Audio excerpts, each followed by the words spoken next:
share it. Okay. Again, welcome you all on behalf of ACE Training and Consulting. And today's session would be the basic principles and the basics of PPE. I hope everybody has heard about it or heard about it regarding the PPE, that is called the personal protective equipment. Okay, before we start, a little introduction of me. As Nikhil just told about the trainings, what we do. Okay, my name is Shahid Ali Asadi is my full name. I belong to India, in the southern part of India. Hyderabad is the city that we live in. And here my training institute is since last 13 years now. We have started in 2011. We had branches globally in United Kingdom, in United Arab Emirates. We had the office right now after the COVID. We are having the main office in India now. So we are operating from here. We do many safety courses like the bespoke courses like the first aid, firefighting, the risk assessment, PPE, crane safety, and many more courses like that. Yes, we do the international certification courses, which is British Safety Council International Diploma. We do the NEBOSH International Diploma as well as Level 3, that is called the IGC, very famous certification across the globe. That is International General Certificate Level 3. Again, comes from United Kingdom. We do the NEBOSH HSA, that is for the beginner level 2 course. And we do the IOSH, that is Institute for Occupational Safety and Health. We are a member of it. I am a personal member of, a certified member of IOSH. We do the managing safely. We do the working safely. So we do in and out from end-to-end safety, every topic that matters in safety. We do that as a bespoke training. We do tailor our trainings. And we have given several trainings to big corporate giants like Deloitte, Dell, GE is our regular training partner. We do the trainings for them. We do it for CCF. We do for Lloyds. We have done the training in past for a lot of gyms. That is the Vertex gyms, international brand. And I have been to places to give the training as well as being a part of the training. I've taken training from several other advanced, organizations like IBOSH and the British Safety Council. All right. So we do all these courses, and I'm in this field since last 15 years, as I told you. I work for 3 years and I've started my own training center. So we are into training here. We have a team of trainers who are certified, who are qualified enough to give trainings in corporates, and what all the parameters the government asks to, we actually try to behold on that, and we are approved trainers from there. So I again thank you all for joining. I have like 35 members, including me, who have joined this session. Thank you very much. I think many of the people are trying to join. So it would be a great session for us. Hope you would get more information. People who already have information would be a refresher for you guys. And people who are not aware about this will have an awareness session for this. Okay. We all know that safety plays a very important part in our daily work life, daily work activity, not only work activity, our domestic activity, our personal activity. Safety is something that is very important to us. Now, when I talk about safety, people think that when we are in action, when we are at work, when we are out on site, the safety does matter. No, the safety matters when we are on the bed, lying with the mobile phone, which is a new normal now. So even the safety lies over there. So we should have a PPE, that is called the personal protective equipment. Basically, what happens is wherever we find a hazard. Now, hazard is a terminology used in safety, in the language safety. Everybody knows about what's a hazard. Okay. Anything that has got potential to harm is called a hazard or a hazard. Okay. Anything. It might be a full glass of water. If it falls on your laptop is spoiled. Okay. So a pen, not using it properly, poking into your eye can harm you. It can be a hazard to you. There can be many obvious hazards, a wire trailing on the floor. Okay. You can have a trip hazard over there. You can see a blade, hacksaw blade, open and revolving around. It's a hazard. You see on the roads, you see people driving, drink and drive, the people not driving properly, driving rashly. So even that there's an hazard. So everywhere you see the hazards are there. Now, when we use the mobile phones, we are actually addicted to it. We give a lot of screen time to it. Now, what is the hazard that we are having with this? Obviously, our eyes. Okay. Directly related is our eyes, but yes, the whole body posture as well. We are giving a lot of awareness for that as well, that how our body is actually implied and how our body is actually what we say ergonomically equipped for the position that we are using the screens now. Guys, it is very upsetting for informing you, people from 2017 and 18 having a lot of what we say spinal issues, coming up with the doctor saying that I have a severe spinal injury or a severe spinal pain. Okay, neck pain.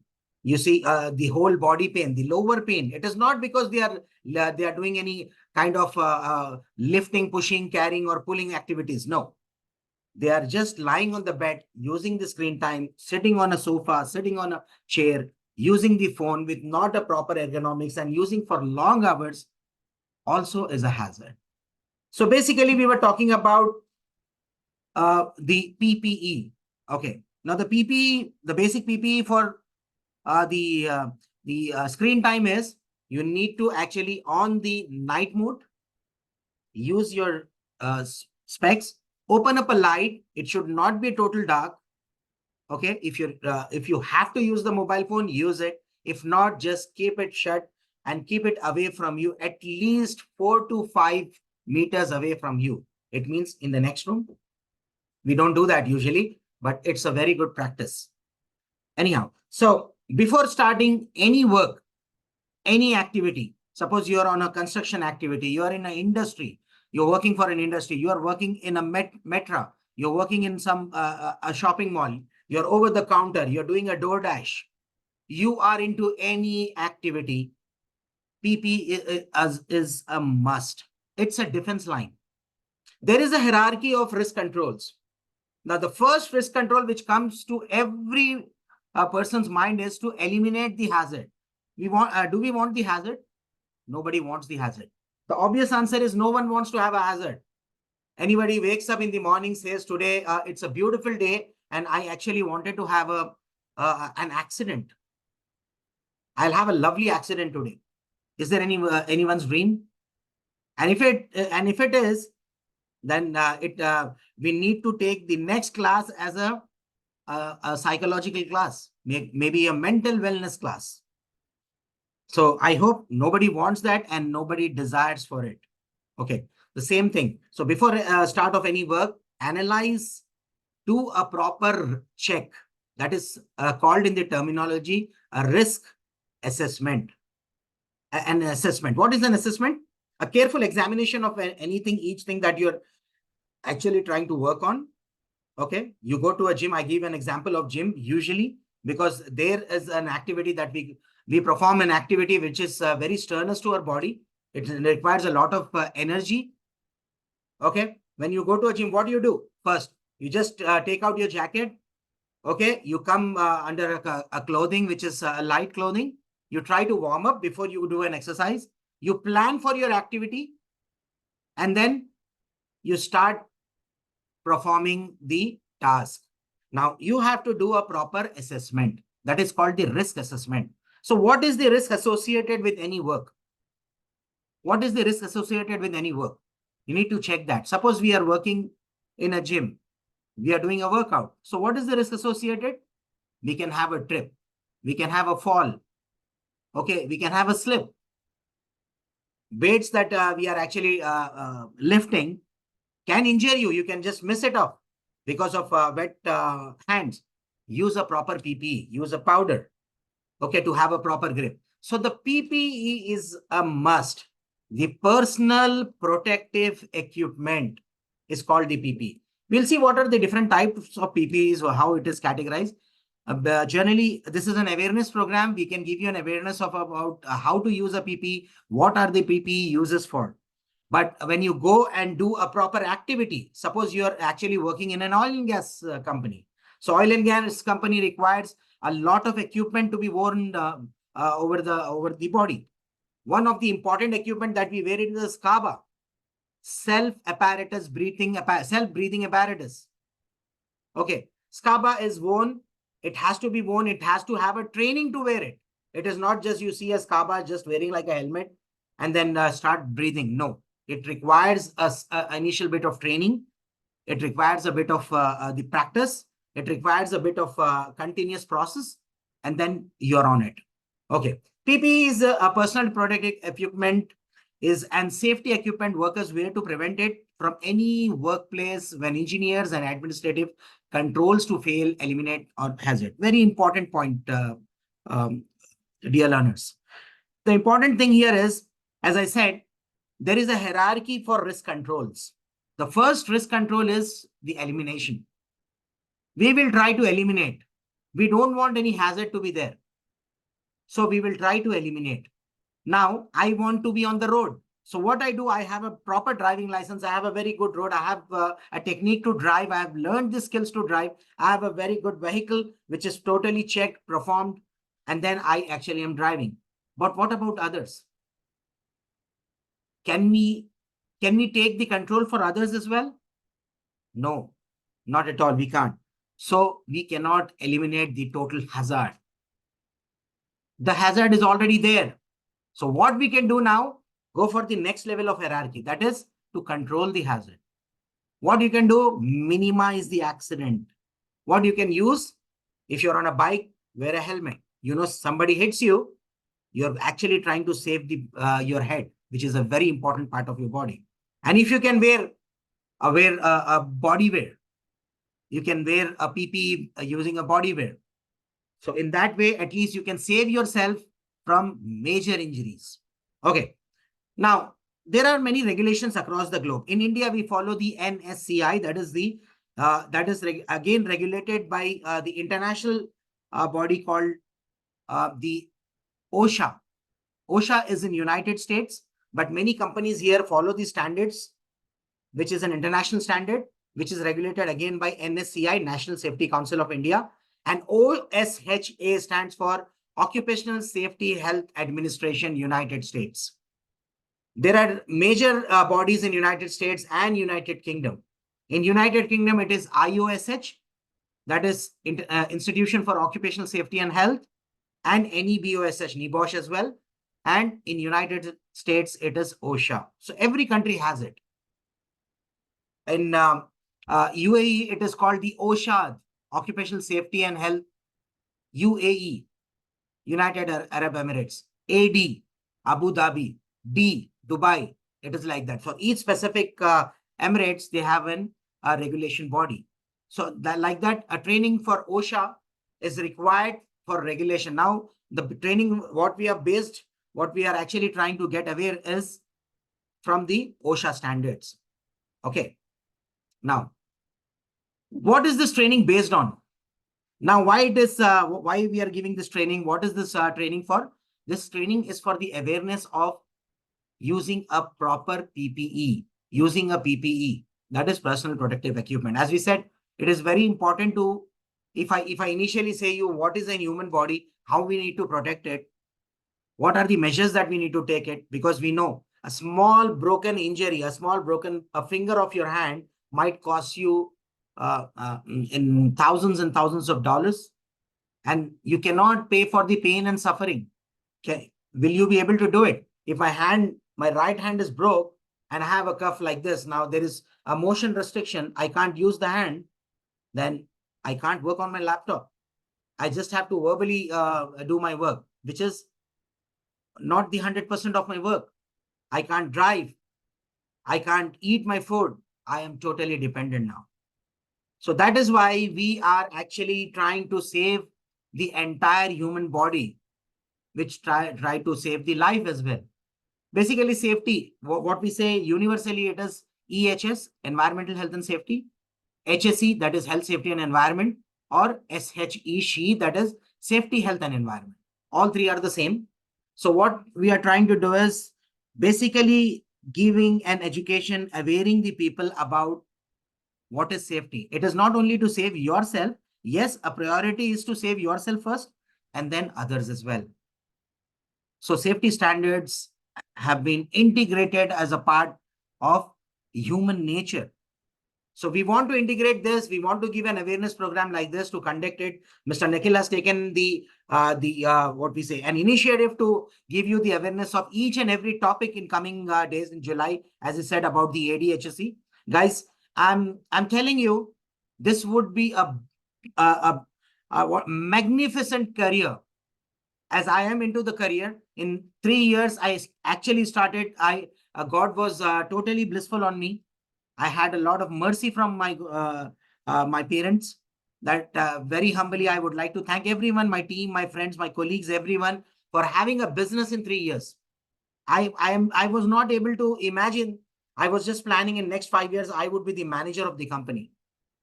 But the team, the environment, the every condition, the universal situation helped me to attain my goal, that was doing own my business, not working for others, but working for myself. How did I do it? Because I actually invested my time, money, and efforts getting this field. I was in UAE and I saw a lot of job opportunities there, way down in 2009 and 10. And it was a huge salary packages that they were giving. At that time, there were very few people who have done NEBOSH actually. I was the one who completed in that initial days and then started job. And then I found out this to be a very, what we say, lucrative, and as I used the word magnificent career, because I couldn't become a doctor. My parents wanted me to do the course in medical field. I wanted to be a health practitioner, a cardiologist, maybe a heart specialist, but I couldn't do that. It is very expensive in my place, and it needs a lot of attention. It needs a lot of your time, effort. At that time, I was not in that situation. And when I missed it, I was late. But I thought after 35 years, my age was 35, now I'm 47. 35, I realized that I need this kind of field which entirely talks about saving humanity. Why we are talking about PPE now? It is for saving you. So why we are saving you? Why we are saving me? It is because we as a human beings, we are a family. We wanted to save. So that is the reason that I want every other person to get aware about this. Maybe make your career. If you have one, if you have different careers, you're doing good, well and good for you. All the best. But if not, you have an option, please do grab it, because this is called the pre-doctor's course. You can call yourself as a safety practitioner, as doctors call themselves as a health practitioner, as a lawyers call them as a law practitioner. You can call yourself as a safety practitioner. Okay. Now the next is, what are the common types of PPE? PPE is for the whole body, right from the head to your toe. Now, different types of PPE, one of them is a hard hat, your ear protection, that is ear muffs, your face protection, face shield, SCABA, your respirations, gloves, eyewear, your shoes, cover all the whole body. So all these things comes under PPE. Now, PPE will not eliminate the hazard. You have to be very clear, guys. PPE will not eliminate the hazard. But what it can do for you is, it can be a defense line. It will protect you from that hazard. It will give you a protection. If you wear a belt, seat belt, while you're driving the car, what it does it avoid the accident? No. When the accident happens, it will save you from falling. If it will save you from pushing yourself, it will save you from an impact. That's what it does. Same, PPE will not eliminate the hazard, will not be able to control the hazard, but what it can do for you is, it is the last defense line, but not the least. Wearing a PPE and doing the work will give you more confident, you're more safe, you're more approachable to the work. That is why you need a PPE. Okay. Now we'll see some common types of PPE very quickly.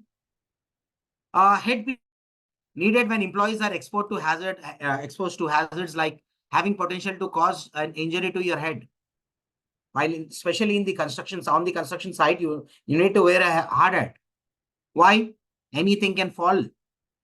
Anything can happen. There are a lot of near misses recorded. You know what is the accident rate in the construction industry? You can Google it now. Just try to see. 70% of the accident that happens, a general accident I'm talking about, happens in the industry of construction.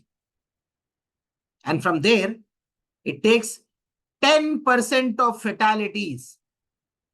Means out of 100, 70 people are getting injured. And out of 70, there are 10% of 70 is like 7 people are getting fatal injury. Fatal, it's not an injury. Fatal means death. The person is no more.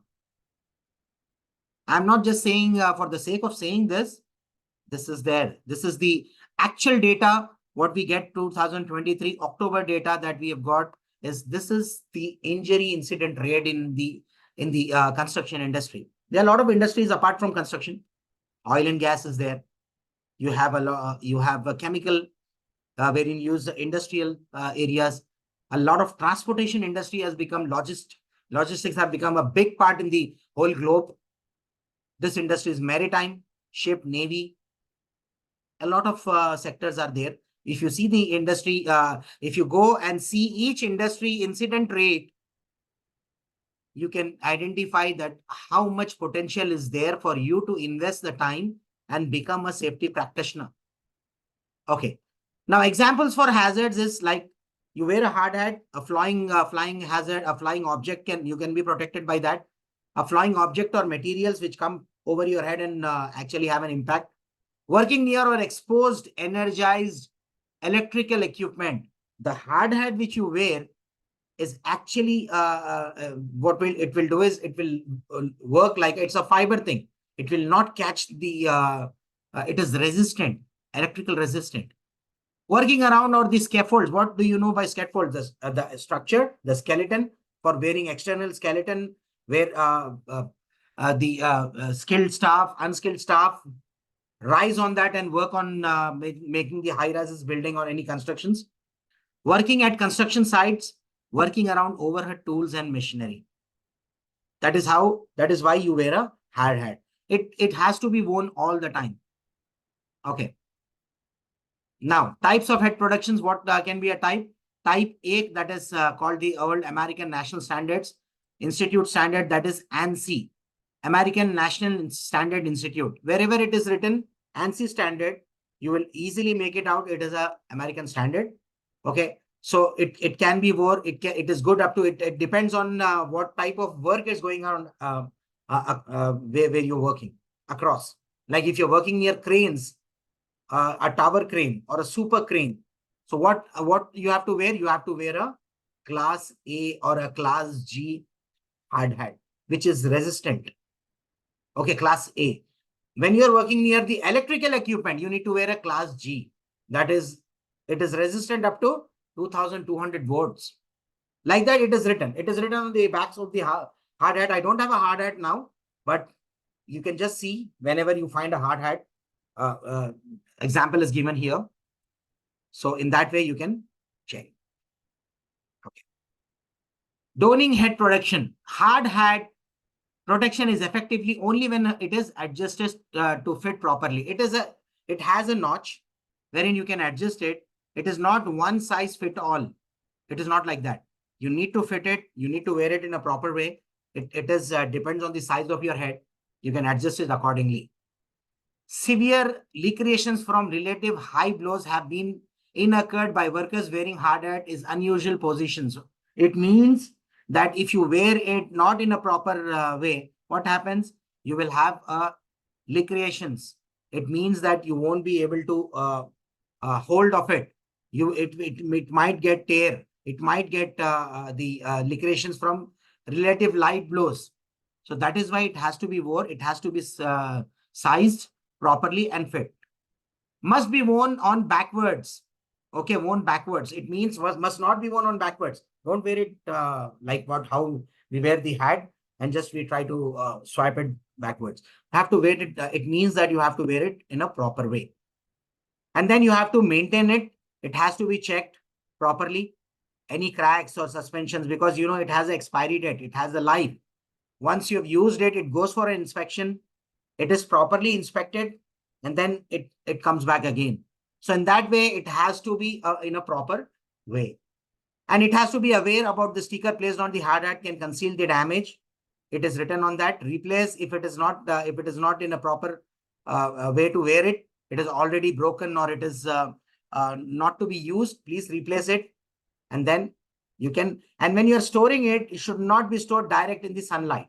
It has to be stored in a cool area, in a shadowed area, wherein it has to be kept. You just can't just wear it. You have, once you have already used it, take it for a maintenance, slightly maintain it, and then it comes out of that, inspect it properly, and then use it. For every equipment, PPE, it has to be used in the similar way. It is not only for the hard hat, but for every PPE, that is personal protective equipment. Now, when specific head PPE, there are specific. Hard hat also have types of different hard hats are there.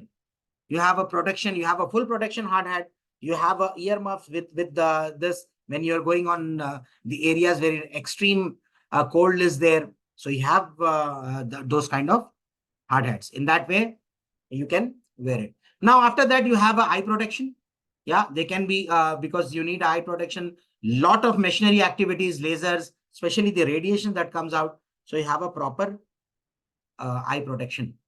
Because you need it when the employee work presents potential causing of eye injury from physical or chemical radiation agents, like examples like machines, lasers, impacts, heat.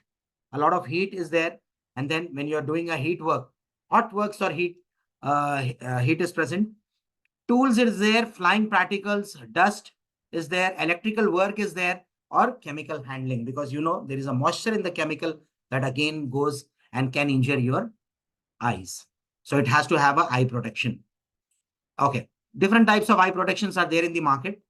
You can use one, and especially for the people who stay in the metro cities, they can take this for wearing this in the night as well.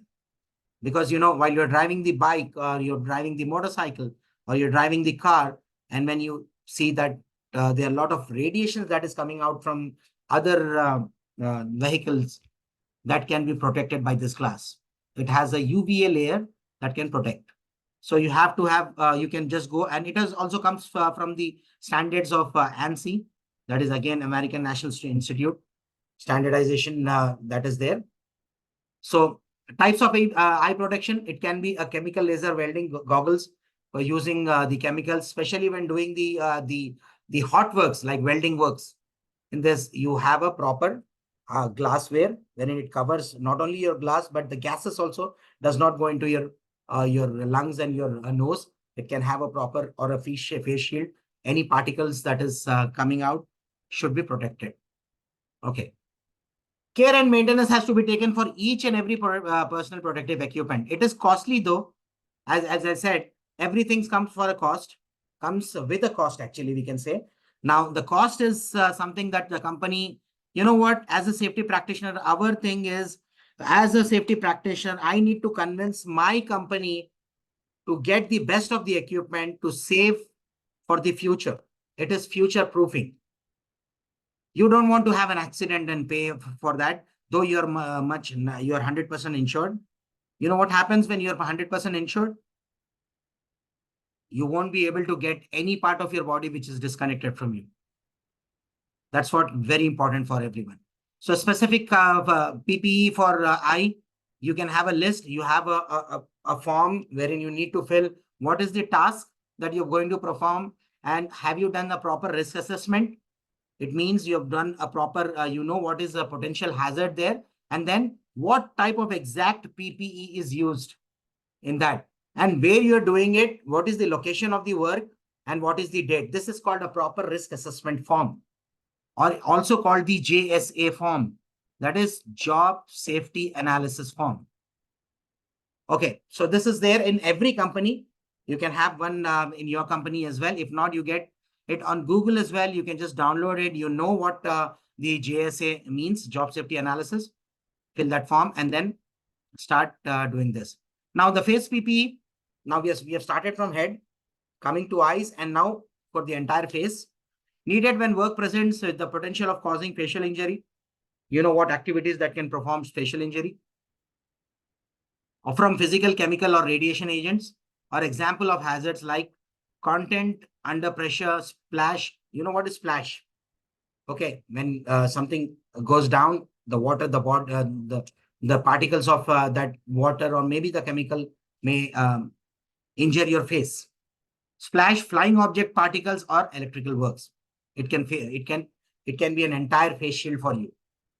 So in that way, types of face protection, you can see face shield, welding shields, donning face PPE, that is safety goggles, or goggles must always be worn under the face shield. You can wear the goggle, wear a proper face shield, and then you can adjust it, fit it comfortably, and start working on that. Specific face PPE, what type of work you're doing, what is the potential hazard for where you'll find it. For every activity, there is a personal, there is a PPE for that. So you need to mention the activity, take a JSA, and then perform this job. You know what is into the hands? Okay, our hands, like if you're working like for a vibrator, maybe you're drilling something, you must have a gloves for vibrating resistant gloves. So in that way, it is required. So types of hand protections, how many types? There are different types of, if you're using chemical, you will have a chemical resistant gloves that is there in the MSDS, material safety data sheet. You'll have to mention that, wear it. If you have a normal, not using a chemical, you have a vibrator resistant gloves, you have a normal gloves, you have a latex gloves where you're using for like leakages or something. Different types of gloves is there for hand protection. Now, types of hand protection, like especially working with the electrical work, voltage rated. It can be rated the voltage. Temperature resistant gloves are there. Infectious agents, and then biohazard resistant, latex, vinyl, and nitrile, etc. These are the chemicals that can be harmful for your hand. It can injure the hand. Okay, in this way, you have a type of different. And how to use the gloves, how to remove the gloves by after wearing it is also a technique that is being shown here. So let me just give you a small idea. I will share the videos with Nikhil. He will also share it with you in your group. But right now, I'm just trying to play this. Without the music, you will be able to understand the message in the video. Just watch it, and then we come back again to the topic here.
Head southeast toward National Highway 163, then turn left after Chichas.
Okay.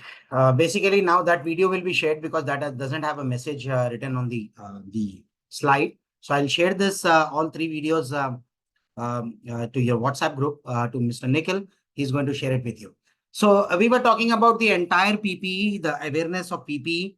I think in nutshell, I can say that PP is nothing but the defense line that can be used. There are a lot of other more control measures that is applied. One of them is PPE.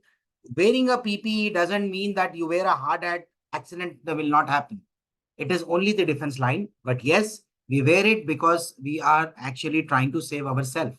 And when we are safe, we can save the entire environment as well. So whether it being the humans, the animals, the entire the locus and focus. So all these things can be explained to you in detail when you have the 21-day program which is coming up. More details will be coming up to you with Mr. Nikhil. So basically, if you have any questions now, we have more 15 minutes for this.